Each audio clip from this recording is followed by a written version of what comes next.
नमस्कार साथियों, मेरी YouTube चैनल भक्ति योग कथा में आपका स्वागत है। आज हम बात करेंगे पंचमुखी हनुमान के बारे में। लंका में महाबलशाली मेघनाद के साथ बड़ा ही भीषण युद्ध चला। अतः मेघनाद मारा गया। रावण जो अब तक मद में चूर था, राम सेना खासतौर पर लक्ष्मण का पराक्रम सुनकर थोड़ा तनाव में आया।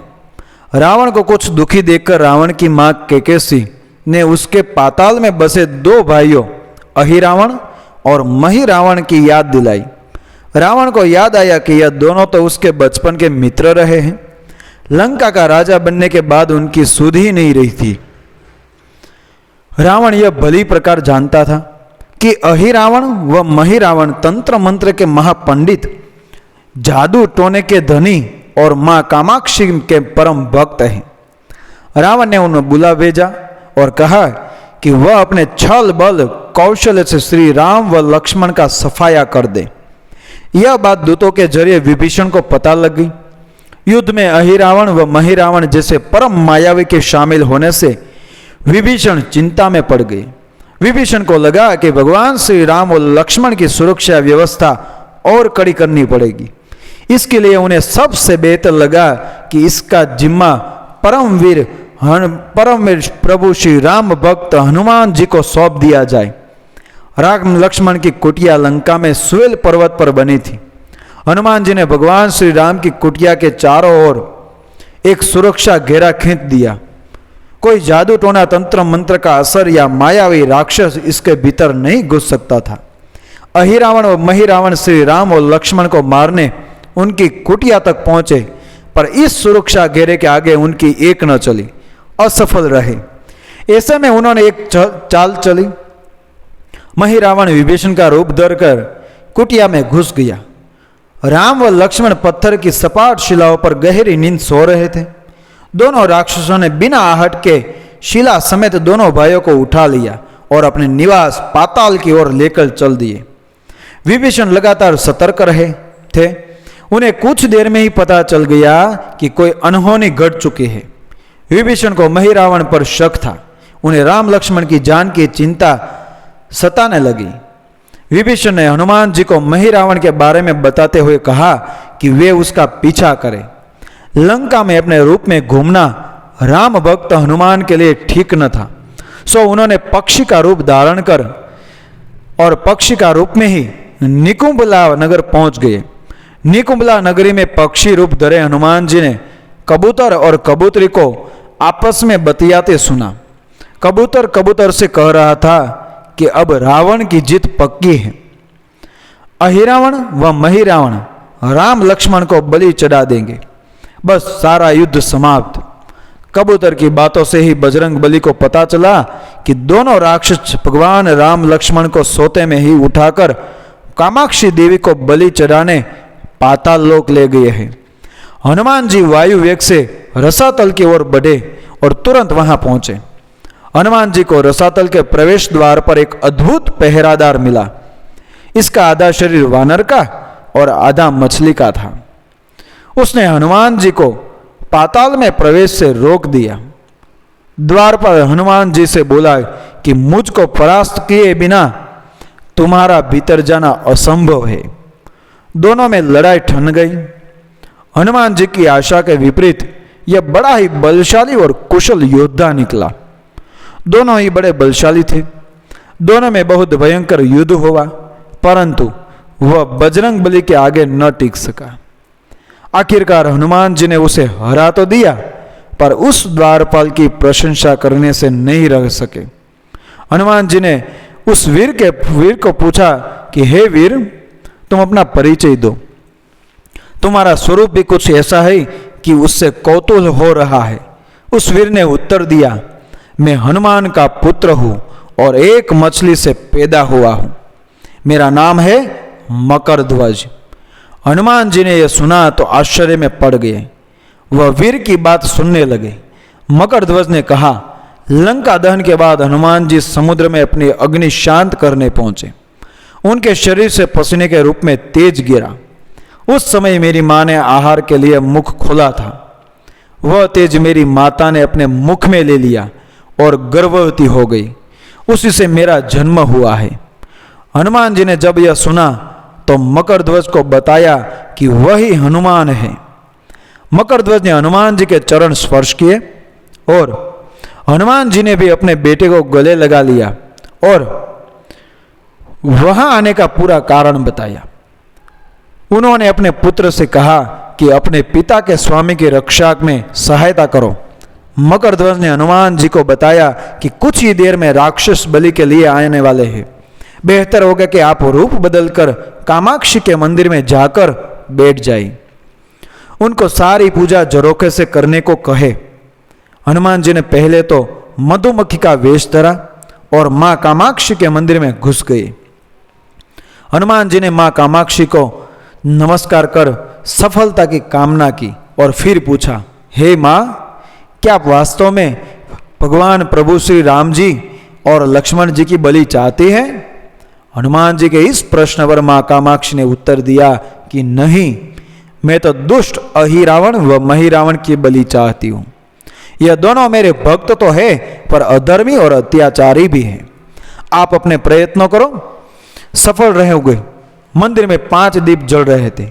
अलग अलग दिशा और स्थान पर मां ने कहा, यह दीप अहिरावण ने मेरी प्रसन्नता के लिए जलाया है।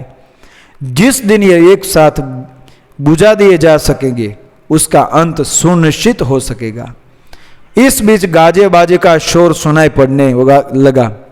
अहिरावण महिरावण बलि चढ़ाने के लिए आ रहे थे। हनुमान जी ने अब मां कामाक्षी का रूप धारा। जब अहिरावण और महिरावण मंदिर में प्रवेश करने ही वाले थे कि हनुमान जी का महिला स्वर गूंजा। हनुमान जी बोले, मैं कामाक्षी देवी हूं और आज मेरी पूजा झरोखे से करो। झरोखे से पूजा आरंभ हुई। ढेर सारा चढ़ावा मां कामाक्षी को झरोखे से चढ़ाया जाने लगा। अंत में बंधक बलि के रूप में राम लक्ष्मण को भी उसी से डाला गया। दोनों बंधन में बेहोश थे। हनुमान जी ने तुरंत उन्हें बंधन मुक्त किया। अब पाताल लोक से निकले की बारी थी, पर उससे पहले मां कामाक्षी के सामने अहिरावण महिरावण की बलि देकर उसकी इच्छा पूरी करना और दोनों राक्षसों को उनके लिए ही किए की सजा देना शेष था। अब संकट मोचन हनुमान जी ने मकरध्वज को कहा कि वह अचेत अवस्था में लेटे हुए भगवान राम और लक्ष्मण का खास ख्याल रखे और उसके साथ मिलकर दोनों राक्षसों के खिलाफ युद्ध छेड़ दिया। पर यह युद्ध आसान न था। अहिरावण और महिरावण बड़ी मुश्किल से मरते तो फिर 5-5 के रूप में जिंदा हो जाते। इस विकट स्थिति में मकरध्वज ने बताया कि अहिरावण की एक पत्नी नागकन्या है। अहिरावण उसे बलात् हर लाया है। वह उसे पसंद नहीं करती पर मन मार के उसके साथ है। वह अहिरावण के राज जानती होगी। उससे उसकी मौत का उपाय पूछा जाए। आप उसके पास जाए और सहायता मांगे। मकरध्वज ने राक्षसों को युद्ध में उलझाए रखा और उधर हनुमान अहिरावण की पत्नी के पास पहुंचे। नागकन्या से उन्होंने कहा कि यदि तुम अहिरावण के मृत्यु का भेद बता दो तो हम उसे मारकर तुम्हें उसके चंगुल से मुक्ति दिला देंगे। अहिरावण की पत्नी ने कहा, मेरा नाम चित्रसेना है। मैं भगवान विष्णु की भक्त हूं। मेरे रूप पर अहिरावण मर मिटा और मेरा अपहरण कर यहाँ कैद किए हुए है, पर मैं उसे नहीं चाहती। लेकिन मैं अहिरावण का भेद तभी बताऊंगी जब मेरी इच्छा पूरी की जाएगी। हनुमान जी ने अहिरावण की पत्नी नागकन्या चित्रसेना से पूछा कि आप अहिरावण की मृत्यु का रहस्य बताने के बदले में क्या चाहती हैं? आप मुझसे अपनी शर्त बताए, मैं उसे जरूर मानूंगा। तभी चित्रसेना ने कहा, दुर्भाग्य से अहिरावण जैसा असुर मुझे हर लाया। इससे मेरा जीवन खराब हो गया। मैं अपने दुर्भाग्य को सौभाग्य में बदलना चाहती हूं। आप अगर मेरा विवाह प्रभु श्री राम से कराने का वचन दे तो मैं अहिरावण के वध का रहस्य बताऊंगी। हनुमान जी सोच में पड़ गए। भगवान श्री राम तो एक पत्नीनिष्ठ है। अपनी धर्म पत्नी देवी सीता को मुक्त कराने के लिए असुरों से युद्ध कर रहे हैं। वह किसी और से विवाह की बात तो कभी न स्वीकारेंगे। मैं कैसे वचन दे सकता हूं? फिर सोचने लगे कि यदि समय पर उचित निर्णय न लिया तो स्वामी के प्राण ही संकट में हैं। असमंजस की स्थिति में बेचैन हनुमान जी ने ऐसी राह निकाली कि सांप भी मर जाए और लाठी भी न टूटे। हनुमान जी बोले, तुम्हारी शर्त स्वीकार है, पर हमारी भी एक शर्त है। यह विवाद तभी होगा जब तुम्हारे साथ भगवान राम जिस पलंग पर आसीन होंगे वह सही सलामत रहना चाहिए। यदि वह टूटा तो इसे अपशुकन मानकर वचन से पीछे हट जाऊंगा। जब महाकाय अहिरावण के बैठने से पलंग नहीं टूटता तो भला श्री राम के बैठने से कैसे टूटेगा। यह सोचकर चित्रसेना तैयार हो गई। उसने अहिरावण समेत सभी राक्षसों के अंत का सारा भेद बता दिया। चित्रसेना ने कहा, दोनों राक्षसों के बचपन की बात है। इन दोनों के कुछ शरारती राक्षस मित्रों ने कहीं से एक ब्राह्मणी को पकड़ लिया। मनोरंजन के लिए वे उसे ब्राह्मणी को बार बार कांटों से छेड़ रहे थे। ब्राह्मणी साधारण भ्रमरी न थी, वह भी बहुत मायावी थी, किंतु किसी कारणवश वह पकड़ में आ गई थी। ब्राह्मणी की पीड़ा सुनकर अहिरावण और महिरावण को दया आ गई और अपने मित्र से लड़कर उसे छुड़ा दिया। मायावी ब्राह्मणी का पति भी अपनी पत्नी की पीड़ा सुनकर आया था। अपनी पत्नी की मुक्ति से प्रसन्न होकर उस भौरे ने वचन दिया था कि तुम्हारे उपकार का बदला हम सभी भ्रमर जाति मिलकर चुकाएंगे। ये भौरे अधिकतर उसके शयन कक्ष के पास रहते हैं। ये सब बड़ी भारी संख्या में हैं। दोनों राक्षसों को जब भी मारने का प्रयास हुआ है और ये मरने को हो जाते हैं, तब भ्रमर उनके मुख में एक बूंद अमृत का डाल देते हैं। उस अमृत के कारण ये दोनों राक्षस मरकर भी जिंदा हो जाते हैं। इनके कई कई रूप उसी अमृत के कारण है। इन्हें जितनी बार फिर से जीवन दिया गया, उनके उतने नए रूप बन गए हैं। इसलिए आपको पहले इन भंवरों को मारना होगा। हनुमान जी रहस्य जानकर लौटे। मकरध्वज ने अहिरावण को युद्ध में उलझा रखा था, तो हनुमान जी ने भंवरों का खात्मा शुरू किया। वे आखिर हनुमान जी के सामने कहां तक टिकते। जब सारे भ्रमर खत्म हो गए और केवल एक बचा, तो वह हनुमान जी के चरणों में लौट गया। उसने हनुमान जी से प्राण रक्षा की याचना की। हनुमान जी पसीज गए। उन्होंने उसे क्षमा करते हुए एक काम सौंपा। हनुमान जी बोले, मैं तुम्हें प्राण देता हूं, पर इस शर्त पर कि तुम यहां से तुरंत चले जाओगे और अहिरावण की पत्नी के पलंग की पार्टी में घुसकर जल्दी से जल्दी उसे पूरी तरह खोखला बना दोगे। भंवरा तत्काल चित्रसेना के पलंग की पार्टी में घुसने के लिए प्रस्थान कर गया। इधर अहिरावण और महिरावण को अपने चमत्कार के लुप्त होने से बहुत अचरज हुआ, पर उन्होंने मायावी युद्ध जारी रखा। भ्रमरों को हनुमान जी ने समाप्त कर दिया। फिर भी हनुमान जी और मकरध्वज के हाथों अहिरावण और महिरावण का अंत नहीं हो पा रहा था। यह देखकर हनुमान जी कुछ चिंतित हुए। फिर उन्हें कामाक्षी देवी का वचन याद आया। देवी ने बताया था कि अहिरावण की सिद्धि है कि जब पांचों दीपों को एक साथ बुझेंगे तभी वे नए नए रूप धारण करने में असमर्थ होंगे और उनका वध हो सकेगा। हनुमान जी ने तत्काल पंचमुखी रूप धारण कर लिया। तब से पंचमुखी हनुमान कहलाते हैं।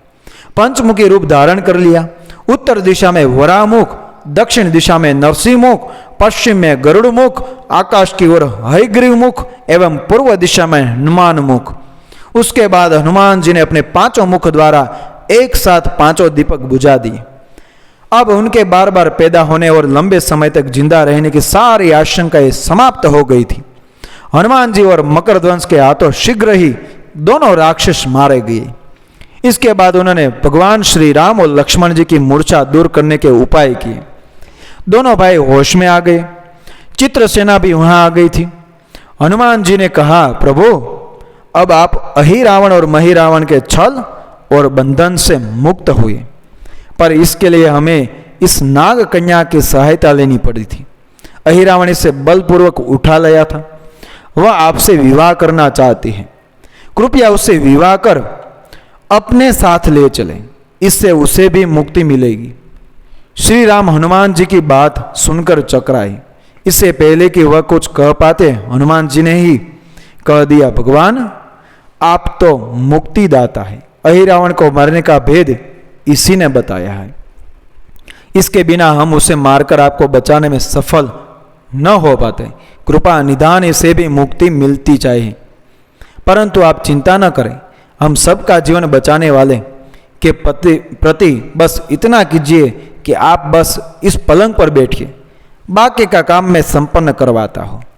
हनुमान जी इतनी तेजी से सारे कार्य करते जा रहे थे कि इससे श्री राम जी और लक्ष्मण जी दोनों चिंता में पड़ गए। वह कोई कदम उठाते कि तब तक हनुमान जी ने भगवान राम की बाह पकड़ ली। हनुमान जी ने भावावेश में प्रभु श्री राम की बाह पकड़कर चित्रसेना के उस सजे धजे विशाल पलंग पर बिठा दिया।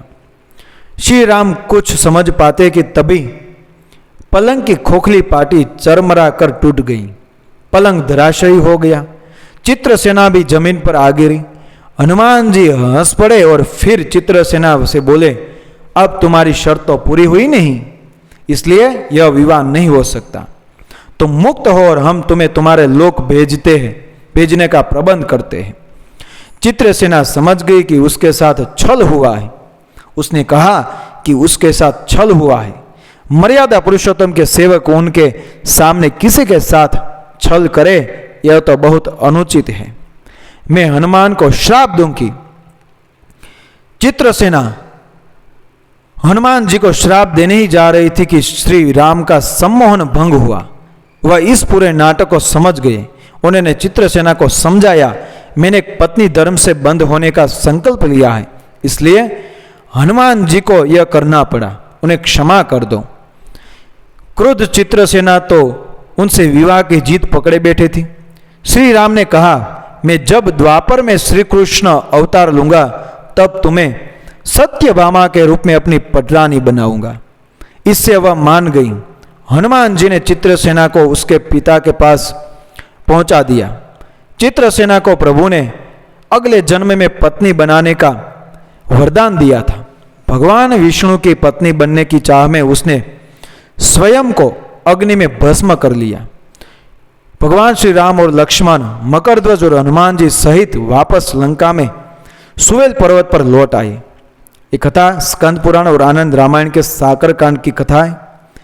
साथियों, ऐसी ही कहानी आपको अच्छी लगती है, मेरे यूट्यूब चैनल को सब्सक्राइब करें, फॉलो करें, अपने मित्रों को शेयर करें। मिलते हैं अगली ऐसी भक्तिमय कहानी के साथ। तब तक के लिए धन्यवाद। जय हिंद, जय भारत, जय श्री राम, जय हनुमान जी महाराज।